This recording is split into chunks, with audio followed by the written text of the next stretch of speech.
Hi అండి, welcome to Lakshmi Nancharamma ladies tailor అండి, కంకిపాడు. నేను ఇది బక్రం కట్ వర్క్ ఇవ్వడానికి హ్యాండ్కి, సాదా బ్లౌజ్ పట్టు బ్లౌజ్కి హ్యాండ్కి కట్ వర్క్ ఇవ్వడానికి ఈ బక్రాన్ మీద ఇలా 1 ఇంచ్ 1 ఇంచ్ అండి, ఇదిగోండి ఇలా గీటు కొట్టుకున్న తర్వాత ముందు చూపించడం మర్చిపోయానండి, సారీ. ఇలా స్టిచ్చింగ్ చేసుకోవడానికి, కట్ వర్క్ స్టిచ్చింగ్ చేసుకోవడానికి ఇలా కంపల్సరీగా బక్రం వేసుకుంటే అది స్టిఫ్గా చాలా చాలా బాగుంటుందండి. ఇలా ఒక్క అంగుళం నేను మొత్తం ఈ చివరి వరకు కూడా ఎక్కడ వరకు కావాలంటే అక్కడ వరకు ఇలా చేసుకున్న తర్వాత దీన్ని ఇలా నేను ఒక మూతతో ఇలా స్టిచ్ చేసి ఇలా డిజైన్ గీసుకుంటున్నానండి. రెండు వైపులా సేమ్ ఇంతే చేసుకుంటే మనకి రెండు హ్యాండ్స్ కరెక్ట్గా సమానంగా వస్తాయండి. దీన్ని స్టిచ్ చేసిన తర్వాత మీకు చూపిస్తానండి. ఓకే అండి, థ్యాంక్ యూ.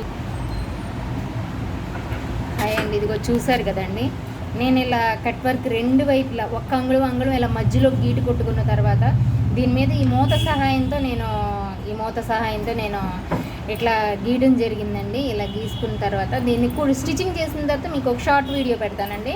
బ్లౌజు ఇది హ్యాండ్ అండి, రెండు వైపులా సేమ్ ఇంతే. ఇలా దీంతో కరెక్ట్గా మనకి ఎక్కడికి రావాలో కరెక్ట్గా అలాగే వస్తుందండి. ఇలా గీటు కొట్టుకుంటే చాలా యూస్ఫుల్గా ఉండదండి. నచ్చితే లైక్ చేయండి అండి.